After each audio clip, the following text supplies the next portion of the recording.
सर्वेभ्यः नमो नमः। अद्य अहं डॉक्टर अनिल कुमार शर्मा, प्राध्यापकः राजकीय वरिष्ठोपाध्याय संस्कृतविद्यालय विराटनगरं भवतः सर्वान् संस्कृतवाङ्मय आदर्शः द्वितीयभागः तदन्तर्गतं नीतिशतकं पाठयामि। नीतिशतकस्य वर्तमानकक्षायां भवतां सर्वेषां हार्दं स्वागतम्। प्रियछात्राः, भवतां पाठ्यक्रमे नीतिशतकस्य महती आवश्यकतां विलोक्य एव संस्कृतशिक्षाविभागेन भवतां पाठ्यक्रमे एतत् नीतिशतकं खण्डकाव्यं निर्धारितमस्ति। अस्तु, वयं प्रारम्भं कुर्मः।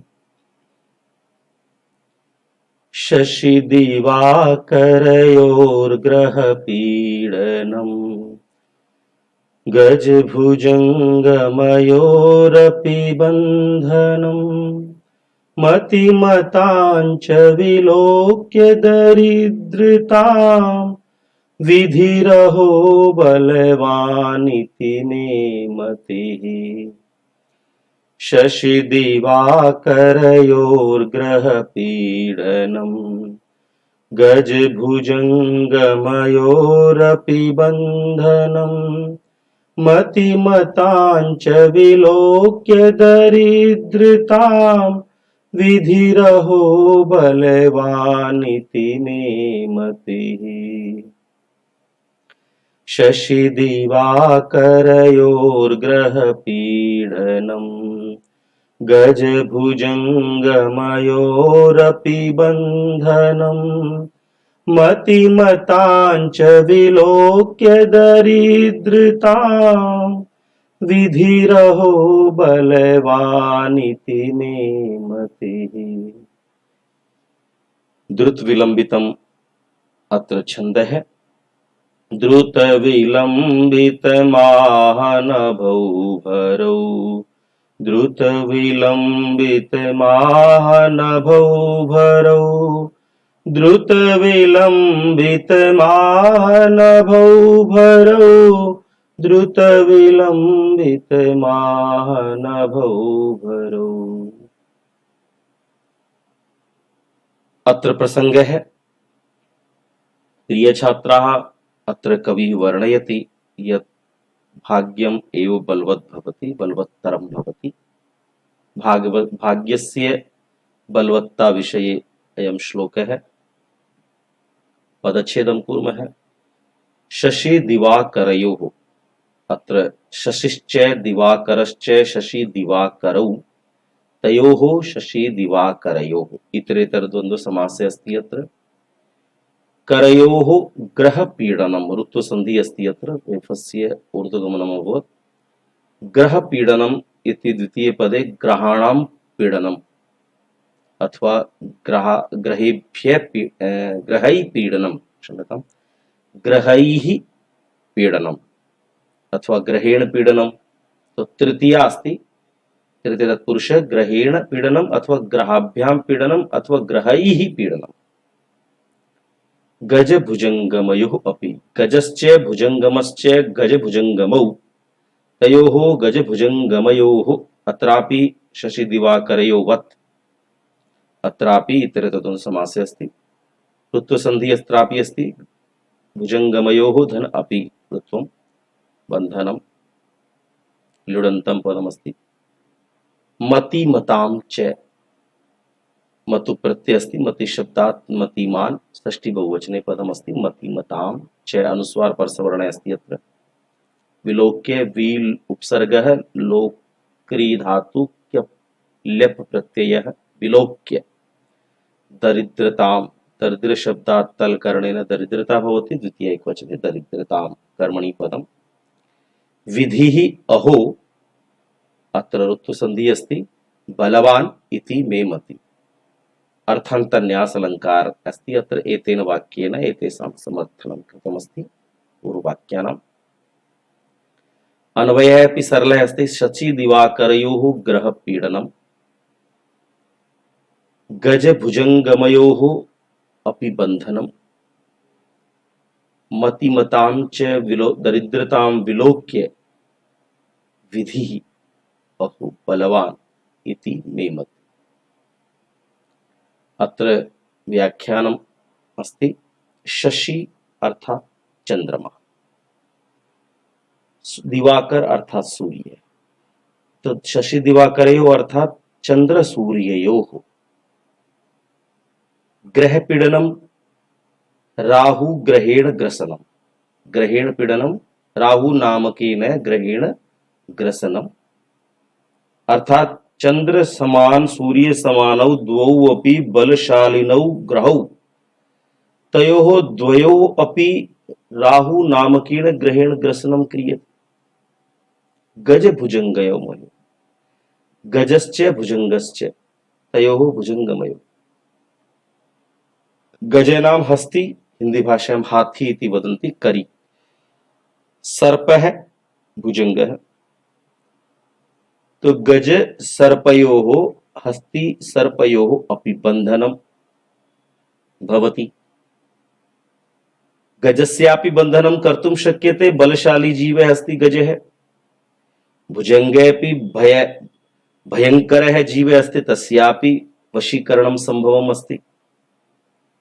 तो गजस्य पुनः सर्पस्य अपि गज सर्पयोः अपि बंधनं नियमनं नियंत्रणं मतिमतां च विलोक्य, और मतिमतां बुद्धिमतां जनानाम् अपि भवति नियंत्रणम्। एतच्च विलोक्य दृष्ट्वा दरिद्रतां निर्धनताम्, अर्थात मतिमतां च निर्धनतां विलोक्य, ये बुद्धिमन्तः जनाः सन्ति तेऽपि निर्धनाः सन्ति, तेषां निर्धनतां विलोक्य दृष्ट्वा विधि नियति भाग्यम, अहो आश्चर्यम बलवान प्रबलः इति मे अर्थात मम कवेः मति अर्थात बुद्धि अर्थात चिंतनम मतमस्ति। अत्र कविः वदति यत् चंद्रसमानस्य सूर्यसमानस्य गृहस्यापि राहुग्रहेण ग्रसनं भवति। गज भुजंग सदृश बलवान भयंकर जीवानामपि बंधनं दृश्यते, वशीकरणं दृश्यते। और मतिमतां जनानां बुद्धिशीलानां बुद्धियुक्तानां बुद्धिमतां विदुषां जनानां निर्धनता, ये बुद्धिमन्तः सन्ति पुनरपि निर्धनाः सन्ति, तेषां निर्धनतां दृष्ट्वा मम तु अयमेव एतदेव मतमस्ति यत् नियतिः बलवान् भवति, भाग्यं बलवत् भवति। सूर्यचंद्रयोः राहु ग्रह ग्रसनम गज सर्पयोः बंधनम प्रशस्त बुद्धिमतां दारिद्र्यम अवलोक्य भाग्यमेव बलीयः बलवत् भवति इति मम कवेः भर्तृहरेः चिन्तनं वर्तते इति भावः। एतेन श्लोकेन भाग्यस्य बलवत्ता प्रकटिता अस्ति। व्याकरणस्य चर्चा पूर्वम् अस्माभिः कृता एव। पुनरपि एकवारं शशिश्च दिवाकरश्च, शशि दिवाकरौ द्वन्द्वः अस्ति, इतरेतर द्वन्द्वः। दिवा अत्र उपद समासे अस्ति, दिवाकरोति इति दिवाकरः। ग्रहेण पीडनं, ग्रहेण पीडनं तृतीय पुरुषे अस्ति, ग्रह अच् ग्रह भवति, पीड धातु लुट् कर्णेन पीडनं भवति। गज भुजंगयो गजश्च भुजंगश्च गज भुजंगौ तयोः गज भुजंगयोः बंधनं बंध धातु लुट् प्रत्यय मतिमतां, मति शब्दात् मतु प्रत्यय षष्ठी बहुवचने मतिमतां, विलुक ल्यप दरिद्रता दरिद्र शब्दात् तल कर्णेन द्वितीयायाम् एकवचने अस्ति, टावन्त पदमस्ति। विधाकी विउपसर्ग लुधाय धारण पोषण धातु अस्ति, उपसर्गे घोकी द्वारा की प्रत्यय कर्णेन विधि इति पुल्लिंगे शब्द अस्ति। बलवान बल शब्दात् मतु कर्णेन बलवान, मन धातोः तिन प्रत्यय कर्णेन मति भवति। एतस्य पर्यायः यदि अस्माभिः चिन्त्यते तर्हि भाग्यं स्त्री नियति विधि, दैवं दिष्टं भागदेयं भाग्यं स्त्री नियति विधि, नियति विधि। द्रुत विलंबितं छंदे अस्ति एव अर्थान्तन्यासे अस्ति, यतो हि अंतिम वाक्येन समर्थनं कृतमस्ति। सृजति तावदशेष गुणाकरं पुरुषरत्नमलङ्करणं भुवः तदपि तत्क्षणभङ्गी करोति चेदः कष्टमपण्डितताविधे सृजति तावदशेषगुणाकरम् पुरुषरत्नमलङ्करणं भुवः तदपि तत्क्षणभङ्गी करोति चेदः कष्टमपण्डितता विधे सृजति तावदशेषगुणाकरम् पुरुषरत्नमलङ्करणं भुवः तदपि तत्क्षणभङ्गी करोति चेदः कष्टमपण्डितता विधे। अत्रापि पूर्वछन्दः अस्ति द्रुतविलम्बितमाहनभो घरौ। प्रिय बालकाः, एतस्य प्रसंगे महाकवि वर्णयति यत् विधाता अपण्डितः अस्ति। यह विधानं करोति ब्रह्मा अस्ति, सः पंडितः नास्ति, विद्वान् नास्ति, अपण्डितः अस्ति। एतेन श्लोकेन एतत् कविः वर्णयति। कथम्? अस्य पदच्छेदं कुर्मः। सृजति लटि प्रथम पुरुषैकवचने रूपमस्ति। तावत् अव्ययं पदं, रूपाणि अपि चलन्ति, अव्ययमपि अस्ति। अशेष गुणाकरम्, अशेषाश्च ते गुणा अशेष गुणाः कर्मधारयः और अशेष गुणानाम् आकरे अशेष गुणाकर षष्ठी समास। अशेष गुणा इत्यत्र तु अस्ति कर्मधारयः, अशेष गुणानाम् आकरः इत्युक्ते षष्ठी समास। गुण आकर दीर्घ संधि अपि अस्ति अत्र। तावत् अशेष अत्र जस्त संधि अस्ति।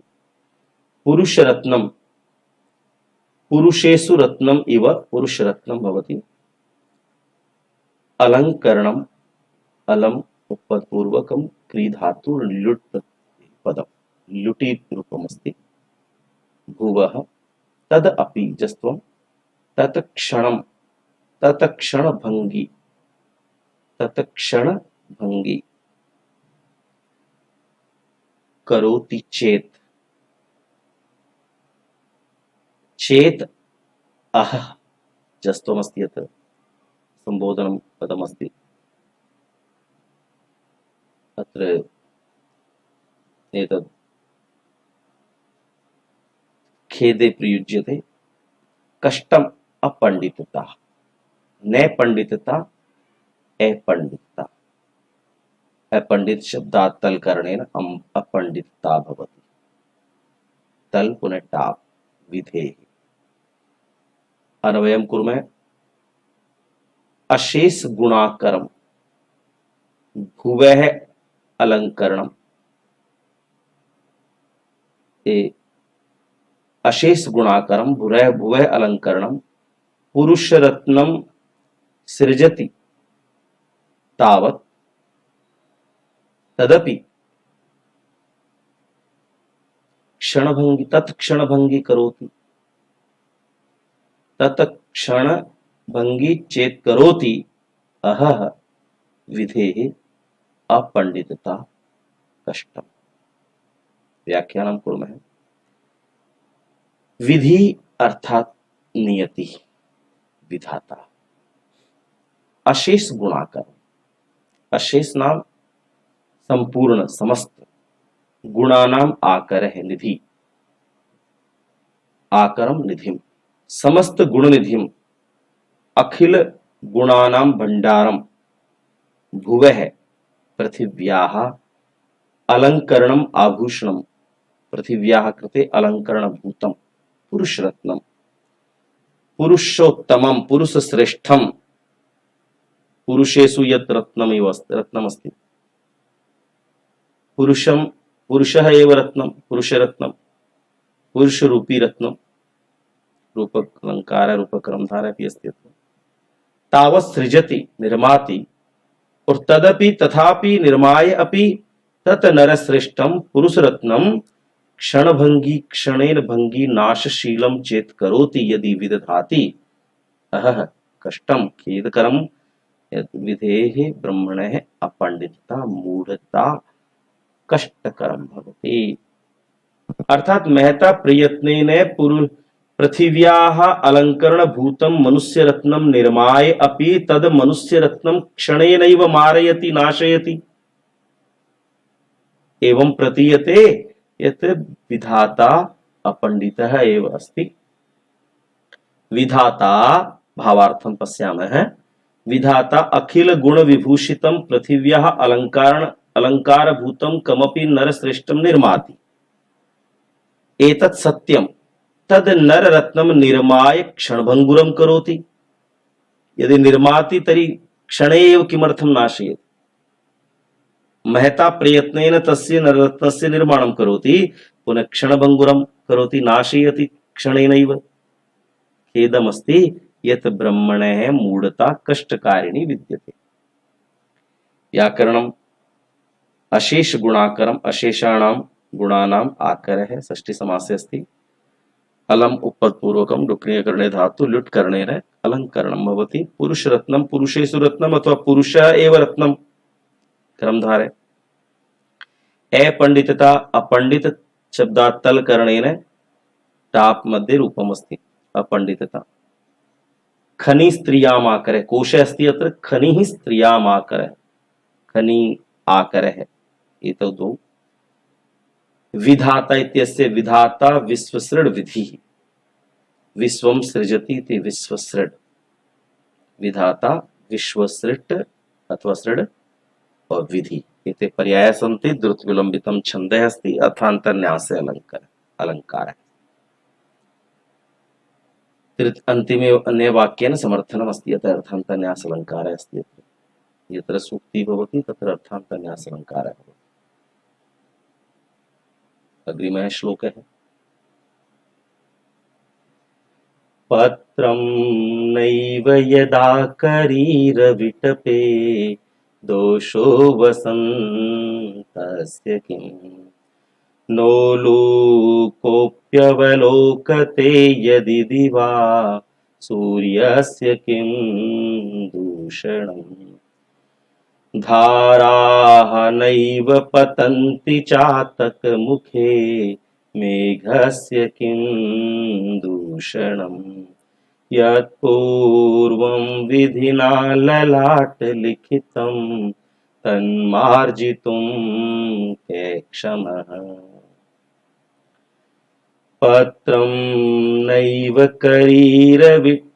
पत्रं नैव यदा करीरविटपे दोषो वसन्तस्य किम् नो लोकोऽप्यवलोकते यदि दिवा सूर्यस्य किं दूषणम् धारा नैव पतन्ति चातकमुखे मेघस्य किं दूषणम् यत्पूर्वं विधिना ललाटलिखितं तन्मार्जितुं कै क्षमः।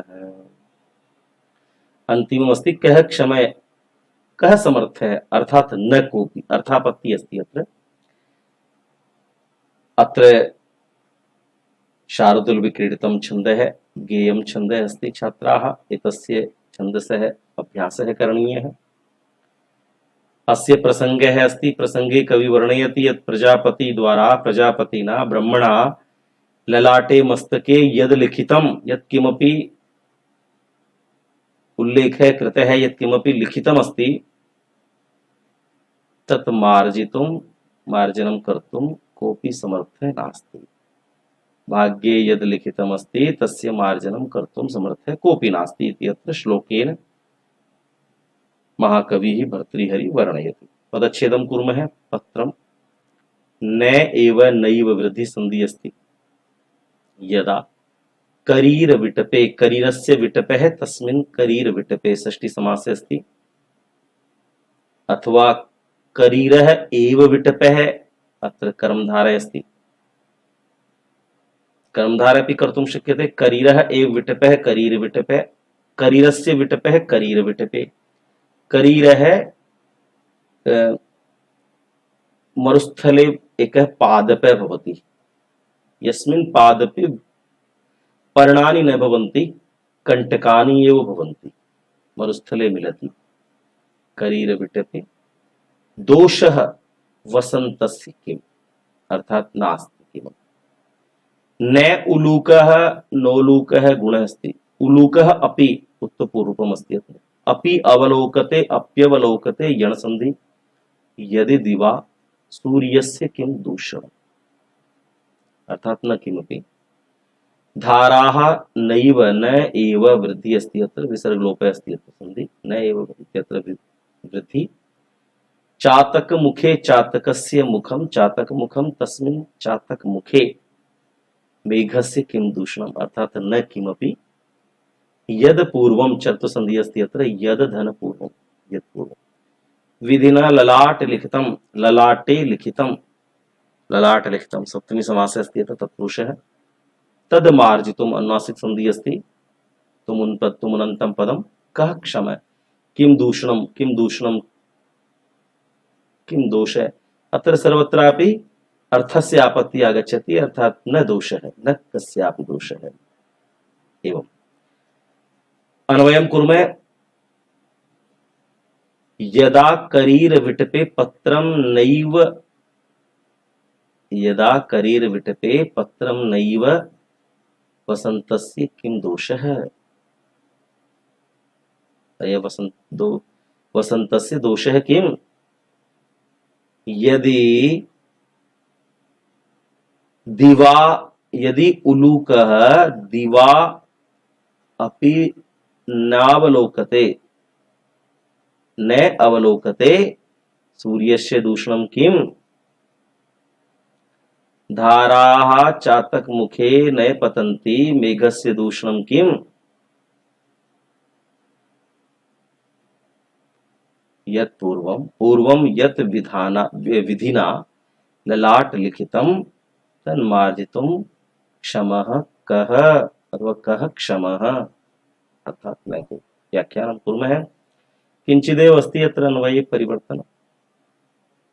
यदा नाम यस्मिन् काले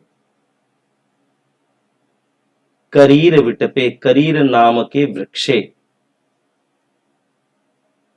पत्रम पर्णम न भवति, न लगति, तर्हि यदा अथवा तदा, तर्हि वसन्तस्य, वसंत नामकस्य ऋतोः दोषः किं, दोषः अस्ति किम्, अर्थात नास्ति, दो अर्थापत्ति अस्ति।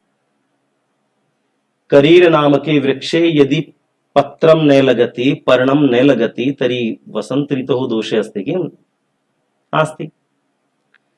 यदि उलूक है, उलूक नामक है पक्षी, पेचक पक्षी, दिवा अर्थात दिने दिवसे, अपि न अवलोकते न पश्यति, तर्हि सूर्यस्य रवेः दिनकरस्य दूषणं किं, दोषः अस्ति किम्, अर्थात नास्ति। दिवसा अत्यन्तः प्रकाशः, बहुप्रकाशः भवति सूर्य यदा उदेति तदा दिने, किंतु पुनरपि उलूक पक्षी द्रष्टुं समर्थः न भवति, अत्र सूर्यस्य दोषः अस्ति किम्, नास्ति। धारा इत्युक्ते जलस्य धाराः। चातक मुखे, चातक पक्षी अस्ति, सारंग पक्षी, तस्य चंचौ, चंचू नाम मुख, चंचौ सप्तमी अस्ति, वदने मुखे वक्त्रे वा नैव पतन्ति नागच्छन्ति, तर्हि मेघस्य जलदस्य दूषणमस्ति किम्, नास्ति दोषः, तस्य दोषः नास्ति। यह अर्थापत्ति द्वारा अर्थे आगच्छति कि नास्ति, दूषणं किम्, अर्थात दूषणमस्ति वा नास्ति।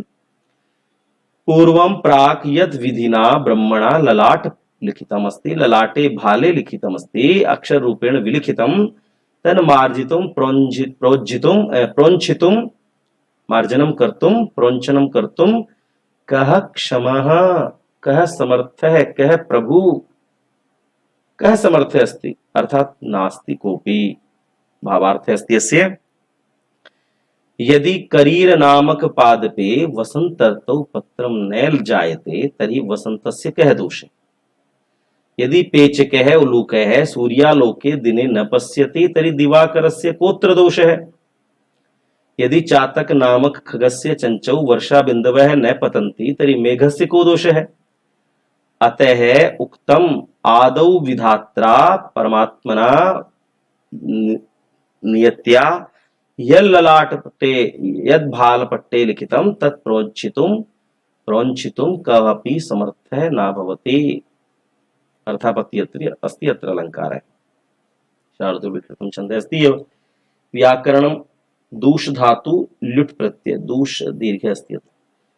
ललाटे लिखितं सप्तमी मार्जितुं मृ धातु तुमुन् प्रत्यय लिख धातु तय प्रत्यय आधा कह तय अर्ध ककार है तय प्रत्यय निष्ठार्थक है तय तवतु निष्ठा ये तुमुन् टङ्कण दोषे अस्ति अत्र लिखितं नपुंसकी प्रयोग है। कोश है उलूकेतु वायस आराति पेचकौ उलूक वायस अराति पेचक पर्याय सन्ति। पुनः अग्रे दिवान्धः कौशिको धूको दिवा भीतो निशाटन अन्य पर्याय सन्ति। दिवान्धः दिवायां ये अन्धः भवति दिवा अन्धः भवति कौशिक भवति धूकः दिवा भीतः निशा अटति निशायाम् अटति ऐसे अतः निशाटनः एते पर्याय सन्ति। परस्परं सर्वे उलूकस्य विस्तारो विटपो स्त्रियाम् इत्यमरः ललाट भलिकं बालः पर्याय सन्ति इति यत्र एतस्य श्लोकस्य तात्पर्यमस्ति यत् भाग्ये यदि कष्टं लिखितं तर्हि ईश्वरस्य दोषः नास्ति तत्र अस्माकं कर्मणाम् एव दोषः। पूर्वजन्मसु यदि अस्माभिः अशुभानि कर्माणि कृतानि तेषां कर्मणां फलरूपेण वर्तमाने सुखं दुःखं वा मिलति। बाल्यकाले यदि उत्तमानि कर्माणि नाचर्यन्ते तर्हि युवा पुनः वृद्धावस्था कष्टौ भवति। अतः प्रिय छात्राः भवन्तः उत्तमानि कर्माणि कुर्वन्तु पश्चात् ईश्वराय दोषं दास्यन्ति ईश्वर एवं करोति मह्यं कष्टं ददाति एतत् अपेक्षया कर्माणि आचरन्तु प्रतिदिनं नियमितरूपेण पठन्तु तदा एव भवतां कल्याणं भविष्यति। अग्रिमान् श्लोकान् स्वीकृत्य वयं पुनः मिलामः। तावत् भवद्भ्यः सर्वेभ्यः नमो नमः।